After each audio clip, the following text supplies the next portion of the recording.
అందరికీ నమస్కారం. నేను క్రాంతి బార్లపూడి, ముద్రగడ పద్మనాభం గారి అమ్మాయిని. పిఠాపురంలో పవన్ కళ్యాణ్ గారిని ఓడించడానికి వైసీపీ నాయకులు ఎన్ని చేయాలో అని చేస్తున్నారు.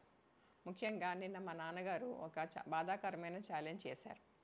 పవన్ కళ్యాణ్ గారిని ఓడించి పిఠాపురం నుండి తరిమేయకపోతే ఆయన పేరు ముద్రగడ పద్మనాభం రెడ్డిగా మార్చుకుంటారట. ఈ కాన్సెప్ట్ ఏంటో నాకు అసలు అర్థం కాలేదు. ఆయన ప్రకటన ముద్రగడ అభిమానులకు సైతం నచ్చలేదు. వంగా గీత గారిని గెలిపించడానికి కష్టపడవచ్చు, కానీ పవన్ కళ్యాణ్ గారిని మరియు ఆయన అభిమానుల్ని కించపరిచేలా కామెంట్స్ ఉండకూడదు. మా నాన్నగారిని కేవలం పవన్ కళ్యాణ్ గారిని తిట్టడం కోసమే జగన్మోహన్ రెడ్డి గారు వాడుతున్నారు. ఈ ఎన్నికల తర్వాత ఆయనను ఎటు కాకుండా వదిలేయడం పక్కా. ఈ విషయంలో నేను మా నాన్నగారిని పూర్తిగా వ్యతిరేకిస్తున్నాను. నేను పవన్ కళ్యాణ్ గారి గెలుపు కోసం నా వంతు కృషిని. అందరికీ నమస్కారం. నేను క్రాంతి బార్లపూడి, ముద్రగడ పద్మనాభం గారి అమ్మాయిని. పిఠాపురంలో పవన్ కళ్యాణ్ గారిని ఓడించడానికి వైసీపీ నాయకులు ఎన్ని చేయాలో అని చేస్తున్నారు. ముఖ్యంగా నిన్న మా నాన్నగారు ఒక బాధాకరమైన ఛాలెంజ్ చేశారు.